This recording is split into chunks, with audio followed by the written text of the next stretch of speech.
Élu.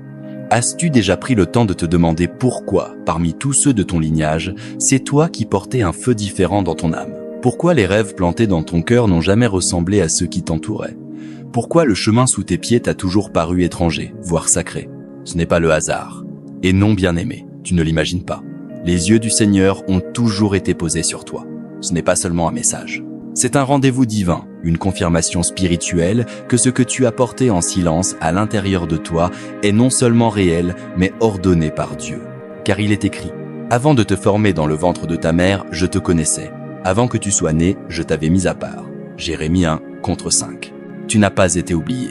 Tu as été choisi.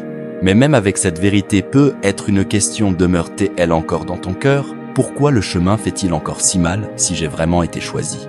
Tu vois, quand le Très-Haut pose son regard sur une âme, il ne choisit pas selon l'apparence, le statut ou ce que les autres applaudissent. Il choisit selon le dessein. Et lorsqu'il a regardé à travers ta lignée, il t'a vu, toi. Celui qui est assez fort pour briser les chaînes générationnelles. Celui qui est assez fidèle pour porter l'instruction divine. Celui qui est assez sensible pour entendre ce que les autres rejettent. Beaucoup sont appelés, mais peu sont choisis. Matthieu 22, 14. Et maintenant, ô choisi, l'appel résonne à nouveau. Si ton esprit en témoigne, écris « Amen » dans les commentaires. Fais savoir que tu reconnais le manteau qui repose sur ta vie. Reste jusqu'à la toute fin. Nous conclurons par une prière qui activera ce que Dieu a déjà déposé en toi. Ce n'est pas le début de ton histoire, c'est le moment où le ciel te rappelle pourquoi elle a commencé. Tu as peu, être partagé des chambres, des repas et des souvenirs avec ta famille, mais ton âme a toujours porté un poids différent. Pendant que les autres recherchaient l'attention, tu aspirais à la vérité. Pendant qu'ils couraient après ce qui était visible, toi tu étais attiré par ce qui était invisible. Dans le silence, tu pressentais les tempêtes avant qu'elles n'arrivent. Dans le calme, tu entendais des murmures que les autres manquaient. Ce n'était pas un hasard, c'était une préparation. Les schémas qui te donnaient l'impression d'être à part étaient en réalité des signes d'un dessein sacré. Tu n'as pas été fait pour te fondre dans la masse, tu as été mis à part pour tenir ferme. Tout comme le jeune Samuel entendait la voix du Seigneur pendant que la maison dormait. 1 Samuel 3. Tes premiers frémissements étaient déjà la preuve. Dieu t'appelait déjà. Comme Samuel, tu étais réveillé dans le silence pour entendre ce que les autres ne pouvaient pas entendre. Mais avec cette sensibilité vient souvent la solitude, une solitude tranquille, lourde et sacrée. Ô choisi, entends cela clairement. L'isolement n'était pas une punition, c'était une protection. Les malentendus n'étaient pas un rejet, c'étaient les salles de classe silencieuses où le ciel entraînait ton esprit. L'Éternel combattra pour toi, et toi, tu te tairas. Exode 14, 14. Et pendant que les autres ont pu te négliger, le ciel ne l'a jamais fait. Chaque moment où tu as douté de ta valeur forgeait ta force. Chaque retard affinait ton discernement. Le Très-Haut t'a préservé non parce que tu étais oublié, mais parce que tu étais en train d'être préparé. Ton chemin était étroit par dessein, façonné pour te garder aligné avec l'onction que tu portes. Voici ton moment de remembrance, un dévoilement saint de ce qui a toujours été en toi. Tu entres dans une saison où tes yeux verront d'une lumière nouvelle, où tes paroles porteront du poids, où la direction divine deviendra incontestable. Prends cela à cœur. Tu n'as pas été fait pour être comme les autres. Et cette différence n'est pas un fardeau, c'est ton manteau. Comme Joseph avec sa tunique qui le faisait ressortir, ton unicité a toujours attiré la guerre spirituelle. Mais c'est aussi ce qui attire la faveur divine. Tu n'as pas été négligé ni rejeté. Tu as été désigné pour un saint des saints caché en pleine vue. Et maintenant le temps est venu. Le silence se brise. Le chemin s'éclaircit. L'appel devient irrésistible. Reste attentif, car le ciel révélera encore davantage. Tout ce que tu as porté t'a conduit à cet instant. Mais maintenant, Dieu t'invite à aller plus profondément. Pas seulement à savoir que tu es choisi, mais à comprendre pourquoi. Les signes ont toujours été là. Le décalage avec ta famille, la sensibilité spirituelle, cette fin de sens que les autres ne comprenaient pas.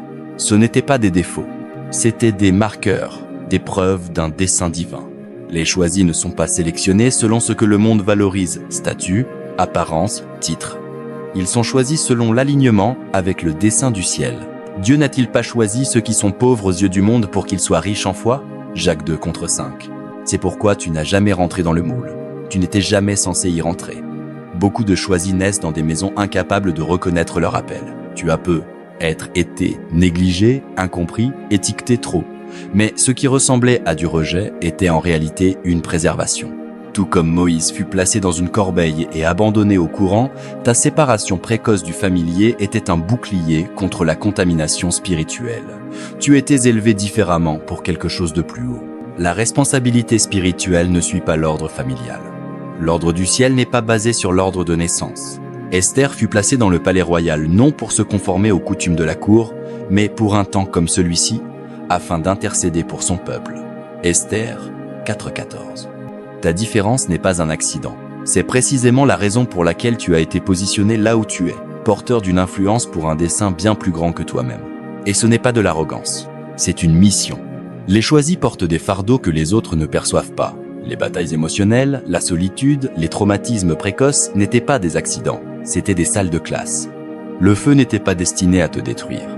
Il affûtait ton discernement, renforçait ton esprit et façonnait ta voie pour les desseins du ciel. Ta distance avec les autres n'est pas de la froideur, c'est de la clarté. Tu n'as pas été appelé à te fondre dans la masse. Tu as été appelé à percer, à briser les vieux schémas, à réécrire l'ADN spirituel de ta famille et à guérir des blessures qui traînent depuis des décennies. C'est pourquoi ton âme a résisté à la conformité. Ton esprit se souvient de ce pourquoi tu es venu ici. Tu n'es pas simplement un membre de la famille. Tu es peu être le plus jeune, le plus silencieux, le plus incompris.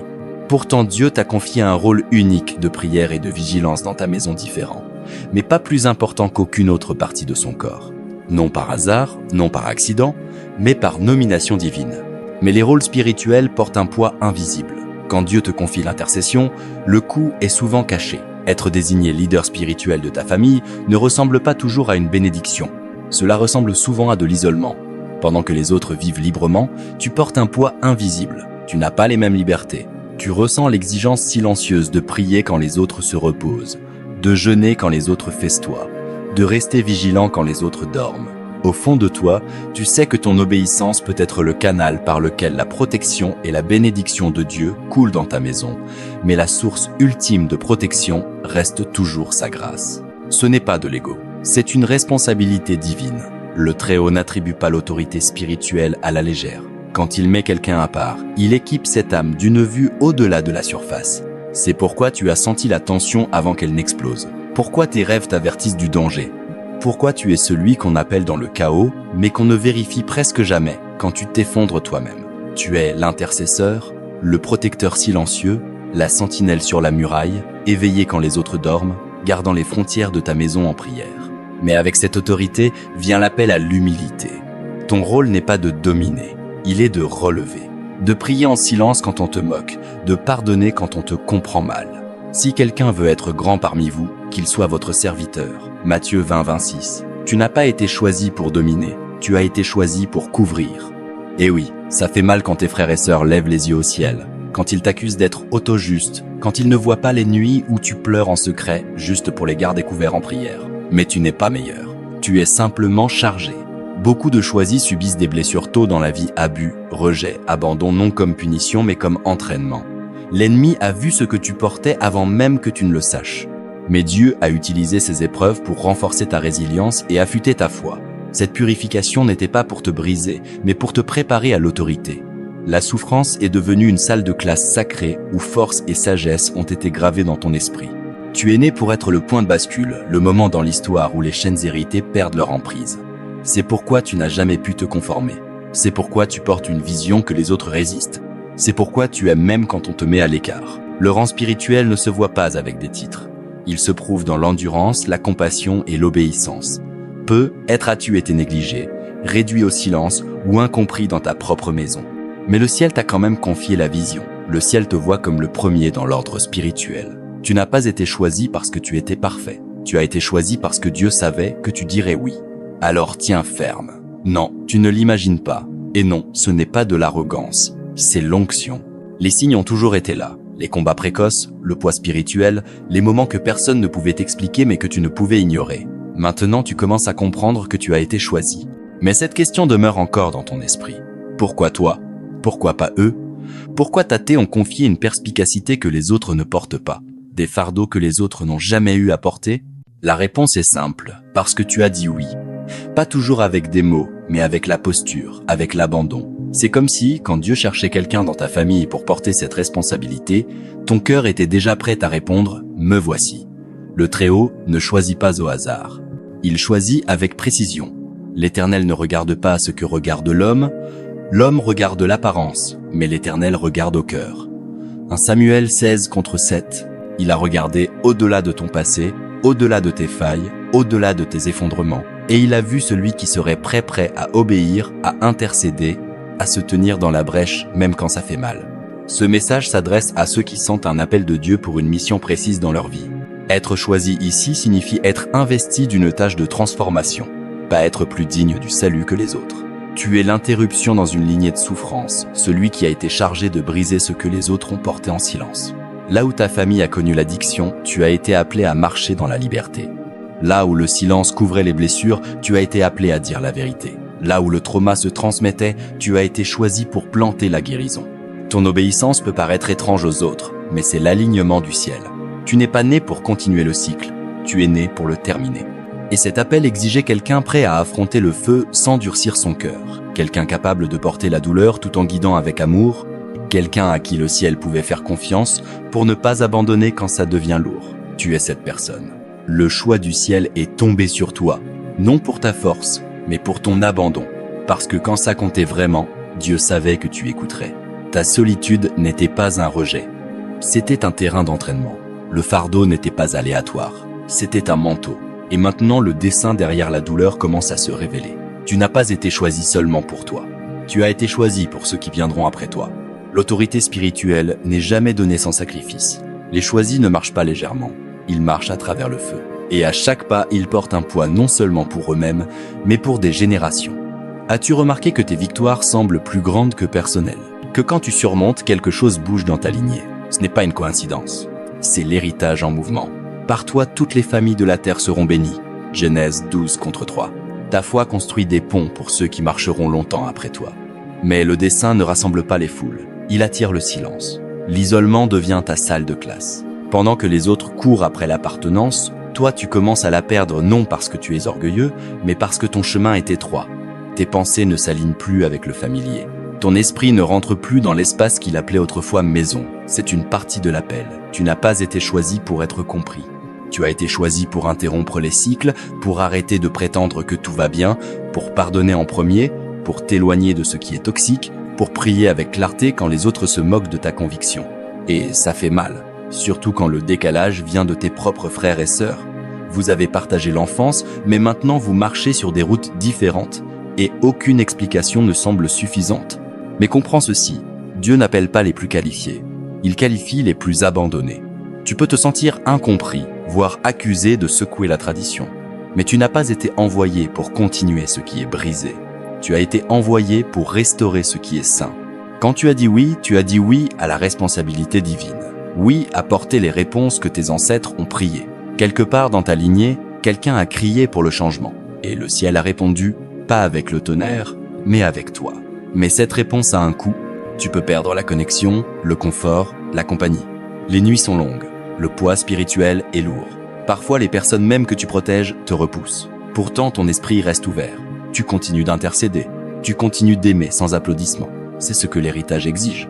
La croissance te fera pleurer. Tu regretteras la version de toi qui rentrait dans le moule. Mais prétendre dormir après s'être réveillé est impossible. Tu n'es pas fou, tu n'es pas froid. Ce qui ressemble à de la rébellion pour certains est en réalité de l'obéissance au Très-Haut. Même dans le silence, tu es vu. Même dans la douleur, tu es positionné. Même dans la distance, tu es couvert. Ce n'est pas l'exil, c'est la forge cachée où le destin prend forme. Tu as été bâti pour cela. C'est pourquoi la pression ne t'a pas brisé. C'est pourquoi le silence ne t'a pas réduit au silence. Tu tiens encore debout, tu pries encore, tu marches encore avec le feu. Parce que ta force n'est pas naturelle, elle est divine. Et quand le moment sera venu, ils se souviendront qui a tenu la ligne.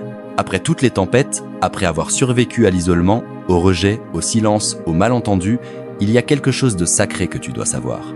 Il y a une récompense, pas celle que le monde distribue. C'est un héritage spirituel façonné par des mains divines pour ceux qui ont été mis à part. Tu n'as pas porté tout ce poids pour t'effondrer dessous. Tu n'as pas été brisé pour rester en morceaux. Chaque larme, chaque question sans réponse, chaque fois où tu as retenu ta langue au lieu de te défendre, rien n'a été perdu. Le ciel a tout noté. Le Très-Haut n'est pas seulement celui qui assigne, il est aussi celui qui restaure. Après que vous aurez souffert un peu de temps, le Dieu de toute grâce, lui-même vous restaurera, vous rendra ferme, vous fortifiera, vous rendra inébranlable. 1 Pierre 5,10. Tu entres peu. Être dans une saison où tu commenceras à voir davantage l'héritage que Dieu a promis dans sa parole, non pour avoir été parfait, mais pour être resté fidèle. Le premier don est la paix. Pas la paix superficielle, mais une paix profonde, ancrée, une paix qui te tient ferme quand le chaos fait rage autour de toi. Une paix qui ne dépend plus de l'approbation ou de la compréhension des autres. C'est la paix de l'alignement où ton âme correspond enfin à l'appel sur ta vie. Ensuite vient la clarté. Ta vue spirituelle s'affine, le voile se lève. Tu ne te trompes plus sur l'énergie, les intentions ou les environnements. Le discernement devient ta boussole et te guide loin de la tromperie, vers le timing divin. Puis vient la faveur. Des portes s'ouvriront, non parce que tu les as forcées, mais parce que le ciel les ouvrira. La provision apparaîtra parfois de façon inattendue, pas toujours en abondance matérielle, mais dans la suffisance et la fidélité de Dieu à pourvoir à tes vrais besoins. Cherche premièrement le royaume et sa justice, et toutes ces choses vous seront données par-dessus. Matthieu 6,33. Avec la faveur vient l'autorité. Ta voix portera du poids non parce que tu cries, mais parce que le ciel fait écho à travers toi. Quand tu parles, les atmosphères bougent. Quand tu pries, l'invisible répond. Cette autorité ne t'a pas été donnée. Elle a été forgée dans le feu. Tu l'as gagnée par l'obéissance, non par le droit. Enfin, tu reçois l'héritage, le legs. Tu plantes des graines qui fleuriront dans des générations que tu ne rencontreras jamais. Tes enfants et les enfants de tes enfants marcheront sur un terrain que tu as payé en prière. Tu réécris le récit de ta lignée. La chaîne se brise ici. Et de cet endroit commence un nouveau chapitre de bénédiction. Et quand tu te lèveras, ce ne sera pas avec orgueil, mais avec miséricorde. Parce que la douleur t'a appris à aimer sans avoir besoin de reconnaissance. À diriger avec des cicatrices, non avec l'ego. Voilà ta récompense. Non seulement ce que tu as gagné, mais qui tu es devenu. C'est la richesse spirituelle. Paix, clarté, faveur, autorité, héritage et par-dessus tout, un dessein accompli. Tu entres dans une saison où tout commence à avoir du sens. Les larmes, le silence, les longues nuits, la distance familiale, les combats qui te laissaient demander pourquoi, tout va se relier. Ce qui ressemblait à de l'abandon était en réalité une préservation. Dieu te cachait pendant qu'il te construisait. Maintenant, la récompense commence pas d'un coup, mais régulièrement dans ta paix, dans ton influence, dans ta maison, dans ton héritage. Tu es sur le point de recevoir ce que les générations avant toi n'auraient jamais cru possible, et tout a commencé par une seule décision, tu as dit oui. Alors maintenant, après le réveil, après la confirmation, il ne reste plus que l'obéissance. Ce n'est pas le moment de retourner à ce qui est familier. Celui qui met la main à la charrue et regarde en arrière n'est pas propre au royaume de Dieu. Luc 9 contre 62, tu ne retournes pas en arrière, tu avances avec dessein. Ta première consigne, reste proche de Dieu. Pas de temps en temps, intimement, quotidiennement, ce n'est plus optionnel, c'est ta ligne de vie. Tu n'as pas été conçu pour porter ce manteau seul. Quand tu restes proche, il fortifie ce qui est faible, il aiguise ce qui s'émousse, il restaure ce que la vie essaie de t'arracher. Ensuite, protège ton énergie. Tout le monde ne peut pas venir avec toi. Certains n'ont jamais été destinés à le faire. Tu n'es plus disponible pour être vidé. Tu as passé trop de temps à verser dans des endroits qui n'avaient jamais l'intention de grandir. Garde ton esprit non par peur, mais par sagesse. Arrête d'expliquer ton appel, ton fruit parlera. Laisse ta vie révéler ce que les mots n'ont jamais pu. Tout le monde n'est pas censé comprendre l'huile que tu portes. N'abaisse pas ta lumière pour ceux qui sont déterminés à vivre dans les ténèbres. Pardonne, mais ne porte plus. Libère la blessure sans rouvrir la porte. Le pardon n'est pas synonyme de proximité, c'est synonyme de liberté. Tu ne peux pas marcher dans la faveur divine en traînant des chaînes de ressentiment. Maintenant, avance avec audace. Tu as été caché, entraîné, positionné pour un temps comme celui-ci. N'attends pas les applaudissements, n'attends pas une confirmation supplémentaire. Le ciel t'a déjà approuvé. Marche comme quelqu'un qui a été marqué par le Très-Haut, marqué pour l'obéissance, non pour l'infaillibilité. Tout le monde ne comprendra pas ton chemin. C'est correct. Tu n'as jamais été appelé à être compris. Tu as été appelé à diriger, à déplacer, à guérir ce que les autres ont ignoré. Le temps n'est pas un jour. Le temps est maintenant. Tu as survécu à ce qui était censé t'écraser. Ces épreuves sont devenues le sol où ton destin a pris racine. Et ce qui est en toi n'est plus du potentiel, c'est du dessein. Tu n'attends plus la permission. Tu marches dans la puissance. Ô choisi, voici ton moment. Lève-toi maintenant et marche. Et maintenant, ô choisi, alors que ce message s'installe dans ton esprit, qu'il ne reste pas seulement une inspiration, qu'il devienne instruction. Ce que tu portes est sacré, mais il doit être géré avec soin. Commence chaque matin non dans le chaos, mais dans la communion. Fais de la place au silence avant que le bruit du monde n'envahisse. Même si ce n'est que 10 minutes, offre ta journée au Très-Haut avant de l'offrir à quiconque. Commence à prier non seulement quand tu as besoin d'être secouru, mais aussi quand tu ressens la paix, car la paix aussi a besoin d'être protégée. Ouvre ta Bible non pour cocher une case, mais pour entendre la voix qui t'a guidé tout du long. Écoute attentivement, note tes révélations, écris tes rêves. Sois attentif aux schémas et aux impulsions, ils ne sont pas aléatoires. Parle la vie sur ta maison, tes enfants, tes relations. Déclare la plénitude là où il y avait la brisure. Marche dans ton espace et prie avec intention. Quand tu ressens la tension, n'absorbe pas seulement, intercède. Utilise ton discernement chaque jour. Si un environnement t'éloigne de ton alignement spirituel, aie le courage de reculer. Si une conversation vide ton esprit, donne-toi la permission de te désengager. Tu ne dois plus ton énergie à tout et à tout le monde. Souviens-toi, tu n'es pas ici simplement pour survivre. Tu es ici pour construire, restaurer, déplacer. Alors commence petit, parle différemment. Choisis encore et encore le pardon. Montre de la compassion là où l'orgueil montait autrefois. Bénis ceux qui ne peuvent pas te bénir en retour. Et par-dessus tout, vis avec audace dans ton obéissance. Que chaque moment ordinaire devienne un acte d'adoration. Plier le linge, conduire au travail, aider un inconnu, rien n'est au-dessous de toi. Tout compte. La sainteté ne se cache pas dans les grandes scènes. Elle se forme dans la fidélité quotidienne. C'est ainsi que les héritages se déplacent un pas abandonné à la fois. Le manteau a déjà été posé. Vis maintenant comme tel. Marche dans la plénitude de celui que Dieu a toujours su que tu étais. Et que chaque souffle soit la preuve que l'obéissance valait le coup. Avant de conclure ce message, prends un instant pour t'arrêter et entrer dans un moment de prière.